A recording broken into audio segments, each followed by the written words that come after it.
Welcome to the show, everyone. I have a special treat for you. Today's show is really going to help promote a concept that I'm sure most of you understand that I talk about often, but now it's been created into a film.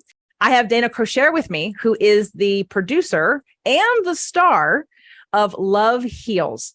This is a film that I got to see over the weekend at Bruce Lipton's event in Sedona, Arizona. And if you're finding us here on the podcast, then you know I do video. So come on over to jjflizanes.tv and you can meet Dana. If you're finding this on YouTube because you're looking for Dana or for the film, hi, I'm JJ. What that means is this is my show and I'm going to talk. And so if you don't like me, that is totally cool. Dana, where can they find more of just you? Well, they can find lovehealsfilm.com, and that's going to not only, show myself and my story, but it will help them better understand the journey that I took recently that is displayed in the documentary itself. And then just as a film producer, our company can be found at livewildfilms.com. Okay. So you know where to go if you don't like me. All right. Now we're going to have a great conversation about Love Heals. And one of the things that became clear as I was watching the film was and Dana will tell a little bit about her story, but I don't want to give it all away because I want you guys to watch the film. And one of the reasons why I stood up very quickly when there were questions is because I wanted to help promote the message that this film has, because it's Dana's personal story. And Dana, tell us a little bit about, first of all, about you and how we even got here. Yeah, that's quite the story. So I was just kind of going along in my life until 2017, when I had what I thought was a very simple injury, pulled muscle after running on a treadmill. And unfortunately, that was not healing. And I couldn't figure out what was going on. And then my other leg started to hurt. And ultimately, the pain started to rise into, my leg. And then it was sciatica and then some lower back pain.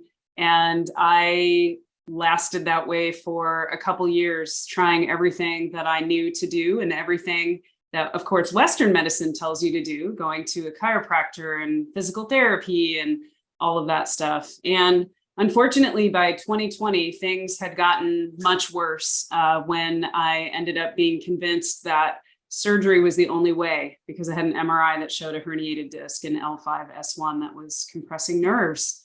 And I was very reluctant, but it just felt like there were no other options because I was getting worse. And it was really a struggle to walk and to function in my day-to-day life. So yeah, it was a very painful journey.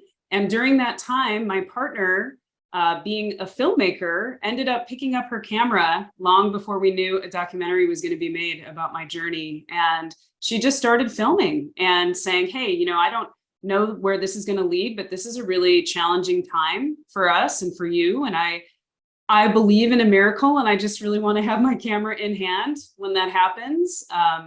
So yeah, I ended up having one spine surgery to repair the herniation. And unfortunately, they nicked my spinal, column, my dura, and I ended up having a very, very severe spinal fluid leak and back in surgery 6 weeks later to try to repair it. And they had a lot of challenges during that as well. So I ended up in the intensive care unit for a week and on bed rest for several weeks. I wasn't sure if I was going to recover. And so the journey began.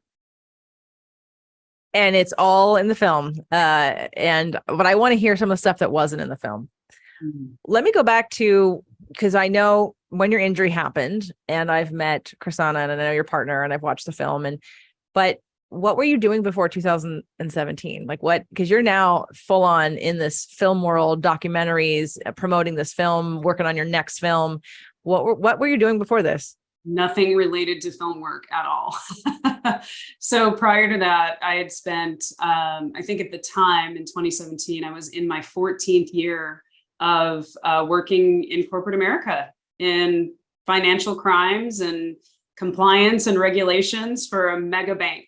And I was in leadership, and I was kind of going about my life. I would consider the job stressful, and I would be in conference calls all day and stressing out over big projects and different things. And it was one of those times in my life when I recognized, gosh, this is giving me stability, but it wasn't the thing that was setting my soul on fire. I was just going through the motions. And I think a lot of that really led to, in addition to many other things, but led to the pain journey starting. It wasn't serving me in any capacity. So Chrisanna and I actually got together in the very beginning of 2017, and that injury happened like 5 months into our connection. So it was very, very early on in our journey. And she was always in video production, like literally since high school. She has another short documentary under her belt prior to Love Heals, but she just works with clients on promotional videos and storytelling. And she's an amazing, amazing storyteller, as you know, you saw the film. But yeah, so she was asked to do Love Heals at a time when I was actually in the middle of my healing journey and recovery from those unsuccessful spine surgeries. And it wasn't even supposed to be that way in the beginning, but I ended up being the character whose journey is followed in the film, and then ultimately became the producer of the film. It was just happening so organically. And I made Chrisanna promise me that she would remind me that I told her while I was in the intensive care unit that if I were to get out of this alive and had any abilities to walk or, any capacity to work again, I begged her to not let me go back to corporate America and to find what is going to serve such a bigger purpose for me where I can help a lot of people. So here we are. Well, I want to know what you wanted to do before you decided to be smart, quote unquote, and get a corporate job. What did you aspire to do? It's so interesting. When I was young, I had such a strong passion for working with animals. My very first job was in Chicago, and I worked at Brookfield Zoo in the dolphin show area. And I absolutely loved it. I just have a really strong, deep connection to animals. And I just recognized as time progressed, it didn't really pay the bills, if that makes sense. Those aren't the type of careers at the time that felt like I would be, quote unquote, successful. I look at success very different now, but at the time it didn't make sense for me to keep pursuing that. So I found my way into corporate America pretty early. And because I'm a leader by nature, I started getting promotions early on and doing quite well. So I just never looked back. I thought, this is the way life is supposed to be. And anything that I love to do, I end up doing it as a hobby. So again, without giving away the movie, because I want you all to watch it, I want to ask some questions. So the general overview, you've kind of laid the groundwork for the injury and then the surgeries and then the pain and the exploration into healing, basically. And that's what the movie portrays, and the things that you did and the people that you met and the things that you learned and the journey that you both took. And I hope in the future we'll also be able to get Chrisanna on here too, because I'd love to talk to her about that emotional journey for her, not only managing being a filmmaker, but managing being your partner and being able to have to kind of wear both of those roles, and then her also thoughts and opinions about this, because you went down a path that became very spiritual and alternative medicine and healing. Had you ever done any of that kind of stuff before?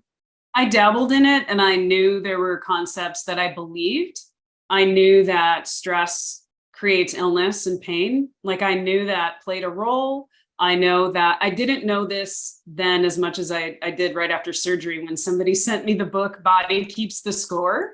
But I was like, oh, I've had a lot of trauma in my life, a lot of abuse, and my body hung on to it. I mean, I was the type of person that never expressed anger. I was an overachiever, type A personality, and just shoved down a lot of the emotional pain throughout my life, thinking I'd forgiven everybody and I'm just fine.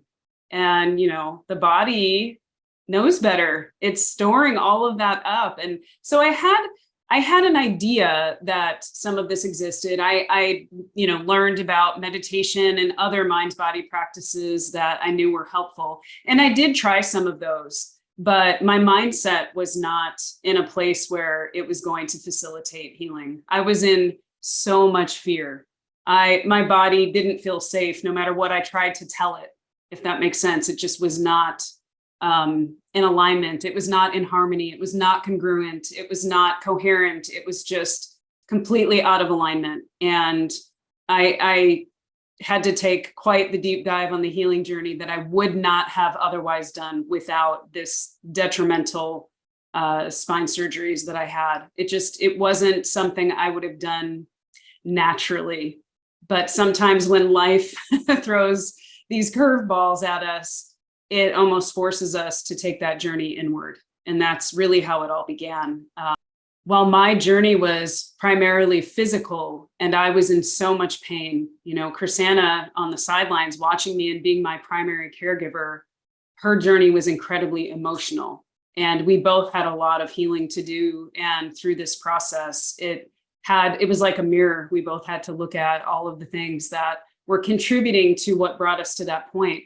And we took that journey together. And as you'll see in the film, brought 18 other people on the journey with me in Sedona to go into this, completely immersive experience with these tools and this ancient wisdom and these mind-body practices to see what is actually possible when we learn these things and can use them in our day-to-day lives. So yeah, it was incredible. Do you happen to know your astrological chart by chance? I don't know. All I know is that I'm a Libra and Chrisana is a Gemini. That's all I know. Okay. So Libra is an air sign, and that doesn't tell me how you process emotion. That's your moon sign, but Libras are generally, air is about thoughts and thinking. And what I find a lot of times with air signs, I had my last 6-month group of deep dive emotional work program that I did this year. I had a lot of air signs in there, and they really helped me cultivate like the next level of what I'm doing in the world, because I realized that the thought wasn't enough. The idea, the learning, the teaching wasn't enough, and that I had to actualize even more. And I have a Sag moon. So what that means is when I understand something, I immediately make changes. I take action in those changes. It's not a concept that I think about. It's a concept that if it's big enough and I'm ready for it, that I go, if I can't unsee it. If it's a habit that I have, and I see it differently, I will stop that habit immediately because I see it so differently. So how you handle emotion is based on your moon sign. But as a Libra, I also find that a lot of air signs are so in their head that they're very disconnected from their bodies. And so they'll think about their feelings, but they won't feel their feelings. Mm-hmm. And so anyway, I was just curious because you mentioned, because it almost sounds like you have an earth moon, because like you said, you wouldn't have chosen this. You had to be forced to do it. And one of the things that I keep promoting, encouraging people, especially anyone who has earth in their chart or who is an earth moon, is that how do you change air? Well, you add extra air. You can add some fire to air. You can add some water and make it bubbles, right? Those all are movable, water, air, and fire, the elements. But then we have earth. Well, how do you move earth? Well, an earthquake. Like there's not, basically, if we don't get out ahead of this, you'll have change, but you won't like how it gets to you, right? If you aren't willing to make the change, and your body and life is going to say, sorry, you weren't listening. I'm going to do whatever, give you cancer, get you in a car accident. You're going to get divorced, blah, blah, blah, whatever. Some big thing's going to happen. You're going to lose your job. Something's going to happen that's going to force you, because I believe your higher being saying, hey, you're so out of alignment right now. You're not listening to the little cues I'm trying to give you. So in that, were there any little clues and cues that your body or your life was giving you before this injury? Yeah, but I could only see it now in retrospect. It made so much sense after. I was like, wow, I've actually had many recurring issues physically. Mine really manifests physically. It's in my body. And what you said earlier really resonated, because I'm really good at kind of cutting myself off from here down. Like, I'm fine. I can push through this. I'm strong. I'm a warrior. It's all good. And I really left my body out of the equation. And I will share something vulnerable right now, because that was a very learned thing from childhood. So I think my experiences starting at age 12, maybe earlier, things I may not remember, but I was raped by a stranger at age 12 and then he kept coming back for a straight year. And I was terrified. I was afraid for my life. And so what I learned to do was completely disassociate from my body. And as sad as that is, it was the way that I survived. And unfortunately, that wasn't the only time things happened to me. At 13, then an uncle started, and so on and so on. So it was a really difficult time for me as a kid to not feel like I had a safe space. You know, adults that are supposed to care for you and nurture you and make sure that you were safe were the ones that were hurting me. So very, very quickly, I learned to disassociate. And now, you know, as in my mid 40s, it is something you have to literally relearn to connect back with your body, which is exactly what I learned to do through Love Heals and through the retreat experience, and getting back into the body and realizing the body is not my enemy. The pain was trying to get my attention, and it was giving me all these signals that something is wrong and I need to get into my body, right? It's not my enemy. It's actually my friend. And it just took me a long time to get there, but that's how I feel today.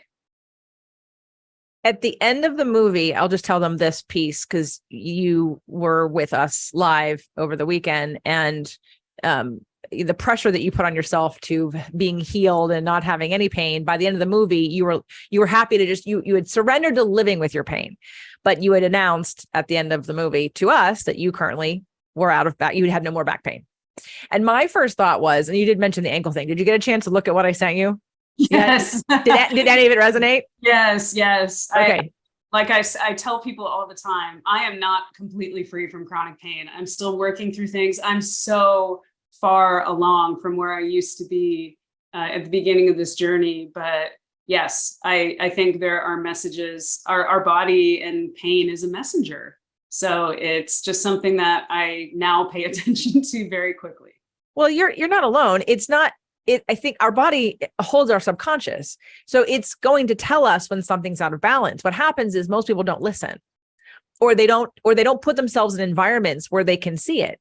Like I had a retreat here for that 6-month deep dive group. And one of the ladies that was in the group, and people have heard the show, so they know the story, is, until like, it's one thing when you're sitting back and you're listening and you're on a Zoom call, like there's no challenge, and again, I wasn't doing what I'm doing as much now, which is literally pushing people outside their comfort zone on a regular basis, like doing the things that scare them very specifically to them and to their core wounds, not just in general scary things, but something that will change the the neuroplasticity of the way that your brain interprets this situation. So that way we can repattern it.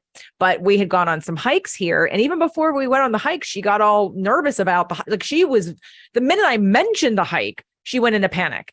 And before she ever got here, she didn't even know what the hike was going to look like or be like. And when I asked her to go back and watch that video of that meeting that we had, because you can see that it's just the idea of feeling unsafe. And so what we came to in that 6 months at the end was that how we got to identify how unsafe she does really feel in the world. And there's trauma there, similar. And so looking at, one of the things I loved about this weekend, the dialing in, especially when anyone asked me what I did, because I know you weren't there for the whole thing, but I'm sure you've been in some of the work before. Dr. Bruce Lipton, basically the whole presentation is very lecture based. It's history, it's science. It's dumbed down in a really clean way to tell people and to legitimize quantum physics, obviously, and epigenetics, because it is a science, and it's always been, to me, the most important science. Everything will rearrange itself underneath those umbrellas as far as I'm concerned. But again, when I say that, some people just think I'm crazy because I'm not a doctor, and they'll be like, oh yeah, it's all woo woo what you're talking about. And so his presentation is very scientific to prove that it's not woo woo and that it's very real. And it is the only science that matters, really. I mean, yes, other things help, but we're talking about the umbrella, which everything falls under. And he boils things down to two beliefs that everybody needs to have in order to heal anything. And those two beliefs are that you love yourself and that you feel safe. So throughout the weekend, when people said, what do you do? I said, I help people love themselves and feel safe. So, or at least I'm trying. Okay. I can't do it for you, but were you around when we were doing some of the muscle testing? No, I wasn't in there until the next day with the film, but I've been muscle tested by Bruce, and I'm very, very familiar with it. I just wondered if you tested positive for both things, because it does change. It does fluctuate, based on what's going on with you, but I didn't test positive. Still or before? Before. I haven't been tested recently, but I have grown in so much self-love based on this journey. I in some ways I thought I did love myself, but at the core, of my being, I recognized that I really didn't. I just think I'm full of love and I love everybody. Sure, I love myself, but I didn't even look at myself in ways that I do now. I didn't love my body in ways that I'm learning to now. I didn't realize that I am my own best healer and need to check in with myself before I go to this person and do this procedure or do this practice. Like, how does it feel in my body? That's loving yourself. It's like giving yourself the opportunity to check in and do what really genuinely feels right to you. And I wasn't doing that. I was giving my power away in so many ways prior to this. Well, you mentioned like you weren't healed, and I wanted to say, because you have your ankle thing, but that's your body talking to you. One of the very first shows I did before I ever had a podcast, actually, I interviewed a friend of mine years and years ago because my last relationship I was in, that person had a lot of back pain. And I knew it was emotional. But again, I'm not a doctor. So my clients at the time, especially as a personal trainer, would literally say, you're not a doctor, and therefore I'm not going to listen to you. And I was like, okay, whatever. And again, but they loved me and they listened to other things. But when it came to this very specific thing about back pain, but I'd had an experience with a friend in New York when I moved from New York City to Los Angeles in 2000. He had come out to visit, but he had an instance with back pain that was so bad. He was buying boards for the beds underneath. He actually got stranded here for 30 days because he couldn't sit on a plane. It took 2 years. He had gone to a surgeon and they had done the MRI and showed a bulging disc, pinching a nerve. And so of course he's like, oh, here's the legitimate reason why I have back pain. And he did 2 years of physical therapy and Pilates and yoga and massage and meditation, blah, blah, blah, all the things. And it kind of subsided, but it never went away. And then it kind of flared up again. And then he was going to get surgery. And somebody for the second time, the first time he threw the book out, but for the second time, somebody said, you should read Healing Back Pain by Dr. John Sarno. So he read the book. And then at the time, Dr. John was still living and he was in New York City. And so my friend went to have a few sessions with him. And we talked about this. And it was earlier on in my podcast, like literally like 9 years ago. And he said he uses his back pain now as his gauge. If something is off, that's what's the signal. The signal is I have back pain. Oh, something's off, something's wrong. I need to express something. And so I think that while your back pain is dissipated, which most back pain is rage, it is anger. And, but you have the ankle thing, and it comes and goes, whatever, but it's still that little, it's reduced, it's changed, and it has messages for you. And that what I sent to you after we talked was an excerpt from a book called Messages from the Body. And it's literally like the 700-page book that goes over every finger, every vertebrae, every tooth, every like every inch of your body, any pain or disease that you have. And it gives the emotional root of the belief system and possible different. Some of them have many different options, and you just hone in on the one that resonates with you. But it's also about doing something with it. And I just want to share this story. I'd had a nurse friend who had neck pain. And I showed her the book with the neck pain. And I basically said, and the neck pain is kind of easy. It's usually that you're not willing to see someone else's point of view. It's you're being too stubborn to, move your neck to see somebody else's point of view or some other way of doing something. So I told her that. And remember, she's a nurse in Western medicine. And, maybe a week, 2 weeks later, oh yeah, my neck still hurts. I said, I told you what it was. She goes, yeah, but it's still here. I said, I'm sorry, you're a nurse. The diagnosis of the problem is not the treatment of the problem. Just because I told you what it is doesn't mean that's all that it takes. You have to do something about it. You have to change something. You have to release something. You have to emote something. You have to shift. Just because you know what it is doesn't mean it does anything differently to you. So, for some people, sometimes Sag moons, that can be enough. But for most people, it's not. It's just the starting point as a diagnosis to say, here's what the problem is, to give you an awareness to make choices about what to do about it. Now, along your path with the things that you were doing, did you try a bunch of things that didn't work? And did you have somebody guiding you to, do this and this instead? And then, okay, that didn't work, go do this. Like, how did you gather the information to make choices about what to do? Yeah, it was really random. And a lot of people have opinions about what to do. So it wasn't hard for somebody to say, oh, well, I went to this practitioner that uses this machine called the scrambler, and it will scramble your brain into like bypassing the pain signals. And I was like, okay, I'll try it. A lot of stuff like that in the beginning. And then after surgeries, that was all trying to prevent surgery. How do I get through this? What are the things that I can do? So yeah, I would listen to many people and not know how to check in with myself to feel what really was resonating or what my body needed. And afterwards, I think based on what you just said, you reminded me about the importance of the journey I took with therapy. And if it was just traditional talk therapy, I don't think that would have been as useful. I'm a huge fan of therapy. I think it's so important. But after the surgeries and began the healing journey, I was doing things that I had never done before. I started journaling, or what I call expressive writing. There's a person out there, her name is Nicole Sachs. She's kind of in this chronic pain world. She calls it journal speak. And it was something that I learned to start doing, is expressing the rage that I didn't know that was in me, or the anger that I never expressed. If you had asked me prior to surgery or prior to learning more about this mind-body connection, are you an angry person? I'd be like, absolutely not. I don't know that I've ever gotten angry really and expressed, yelling. And anyway, so, of course there were times somebody would push enough buttons, like I'm thinking, of X's that would, fight. But at the end of the day, we all have these things within us that go unexpressed. And then if you take into consideration that I lived the first 27 years of my life completely out of alignment, meaning I was taught that loving somebody of the same gender would send me straight to hell.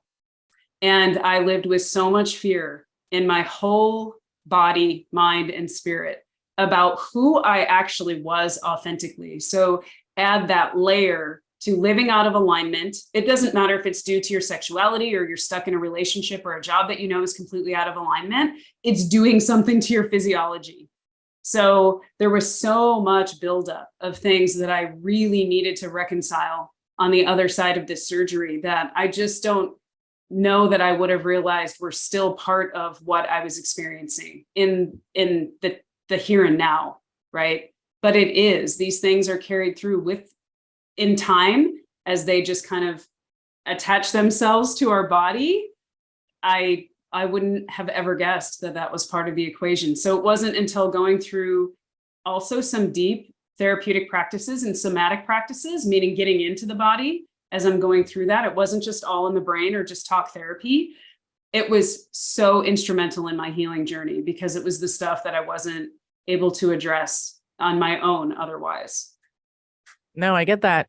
And what's funny is that you share a belief or an assumption that a lot of people do, is that if someone's angry, you'd be able to see it.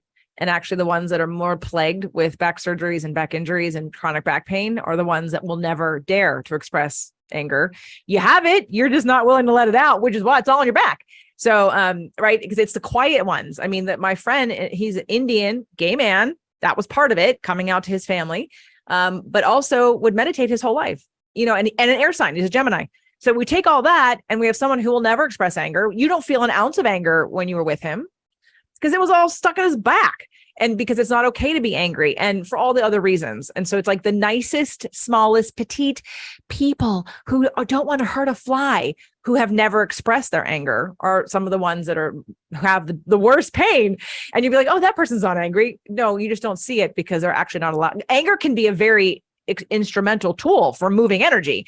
And on the vibrational scale of emotion, it's the lid on the pot. It's the lid on the boiling pot of what's underneath. It's never about the anger. It's always about the sadness and fear underneath it. But if we don't allow ourselves to express all of the emotions, if we have something that happens and we push it down and repress, then it's energy. It's like I used to say, it's like a calorie. It either gets used or stored. A calorie gets used as energy when we exercise or just to replenish our bodies, or it gets stored as fat potentially. So emotion comes in and it gets used or stored, or gets expressed or stored. It's really that simple, because it is still energy. So I think that was a powerful thing to say, and also to put out there, and for people to be reminded that if you're someone who thinks, I'm not an angry person, that doesn't matter. It doesn't mean you don't have anger. Doesn't mean you don't have it stuck, like locked somewhere deep inside of you, and you're afraid of it. You're afraid of that power, and you're afraid of remembering or reliving. Or I know a lot of people don't want to relive their pain. That's why they choose to push it away. But it's not about necessarily reliving it. It's just about pushing through it and allowing it to come out, and going through allowing the energy to disperse, allowing yourself to express what you never had the chance to, or the stuff that's been building up over time. Of the different things that you did, I know for the movie's going to show people what you probably will say was the most impactful thing, but minus the obvious thing in the movie, were there any other, maybe the journaling, were there any other things that really stuck out for you as transformative for your pain level? Yeah, there are many. One I don't want to talk about because I do want people to see the movie. There's a practitioner I worked with that really helped me release a lot that I didn't know I was storing and I didn't know how to release, to be honest with you. So, but I will say that there are a few other things that really stand out. First and foremost, when we have something going on in our body where we are experiencing pain, we have fear of movement, fear of taking long walks, fear of fill in the blank. I mean, I was terrified of walking on a treadmill ever again. Like I had this association, like, wait a minute, that's where my injury started. And I will tell you that finding ways to start moving and feeling safe was maybe the most transformative. And going to the retreat was important that we show in the film because, we're in a group setting and I kept telling myself, gosh, these practices of connecting with my body and doing some of these modalities, whether it's Qigong or Tai Chi or meditation or breath work or whatever it is, they're not hurting me. This is not injuring me. And I think it was just finding that level of safety within myself and starting to move and trust that this actually is going to be helpful. So instead of, I will say, at some point I was so fearful that I didn't want to do anything.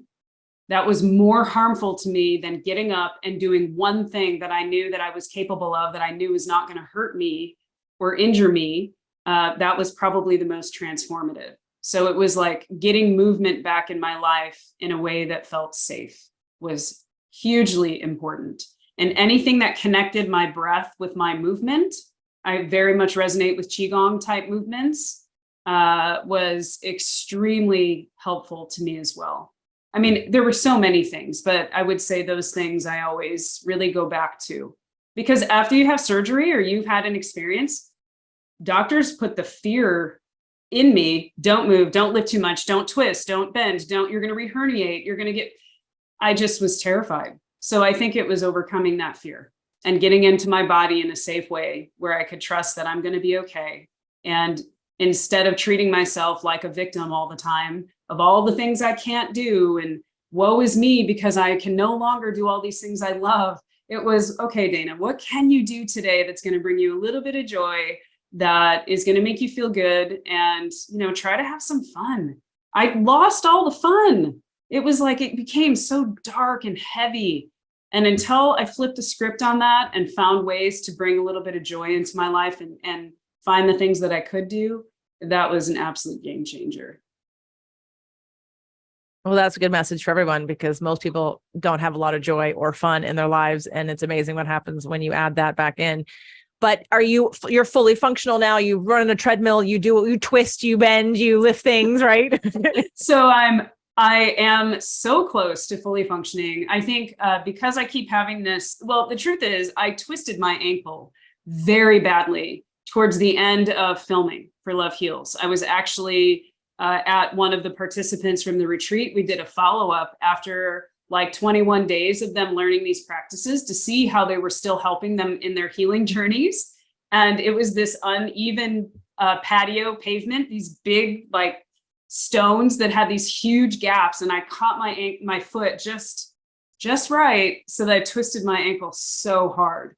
So it's been, since the end of filming for Love Heals, that has been part of my healing journey as well. So to say running on a treadmill, not doing that right now, but would I consider myself a fully functioning human? Absolutely, because it's my mindset. Can I take a walk and enjoy the outdoors? Can I walk on a treadmill? Yeah. I think the difference is now is that I'm not putting so much pressure on myself to say, I'm only whole when I can fill in the blank. No way, I'm whole right now. In whatever capacity that means today, I am fully whole and I can live my life in a way that still brings me joy. And so, yeah, I think it was more of a mindset shift. We'll talk when we're done. I have some other resources that might be helpful also for you in that. But let's start talking about the film. So where can people see it? Where can they find it? What does it cost? Where can they find you?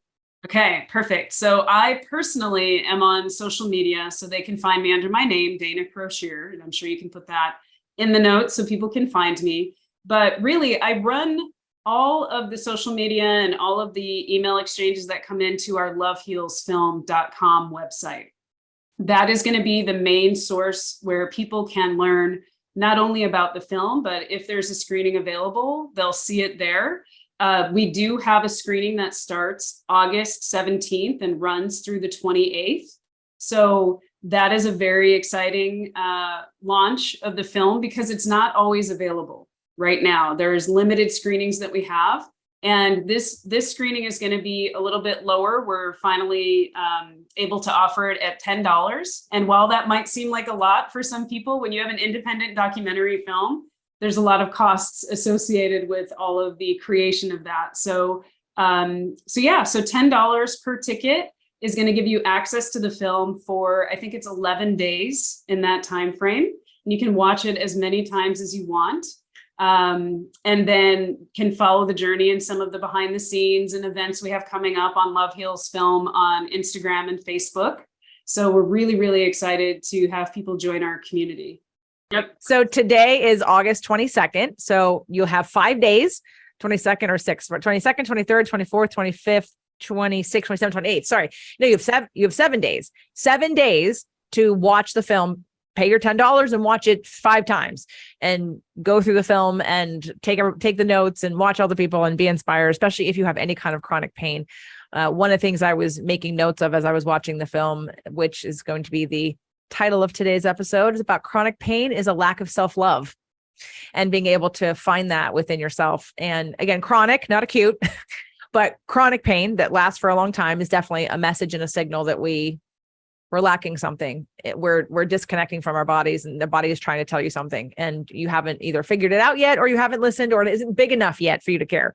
So please go to lovehealsfilm.com and watch the documentary. Check the link in the show notes or here under the video here on YouTube, and be in touch with Dana and with the film because there's other films coming. Why don't we just quickly tell them about the next film that's going to happen? We're going to do another show about that when it's ready, but just give them a little preview.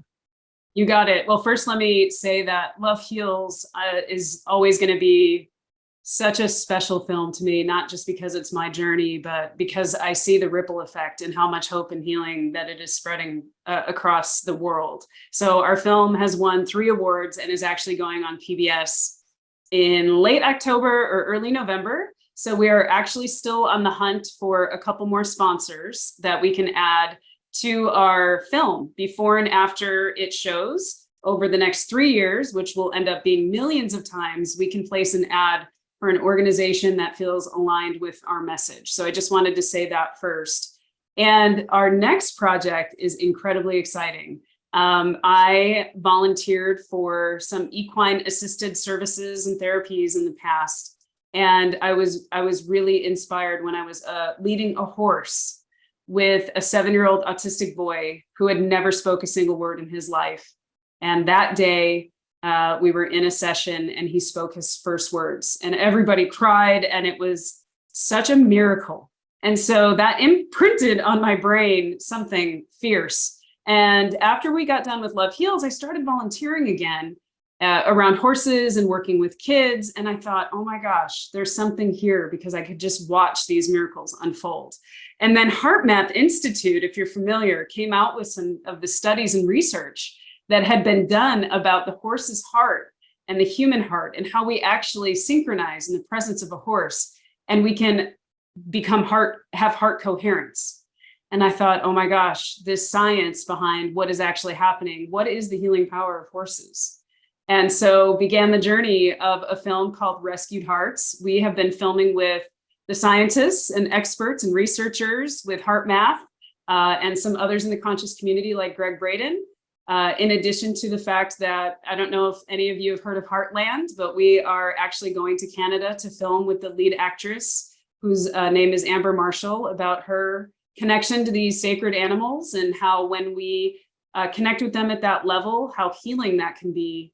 And horses, frankly, they deserve to be seen for the incredible animals that they are. They're just so healing to the human spirit. So yes, rescuedheartsfilm.com is our website. We are in the process right now of also raising sponsors and funds to complete the film.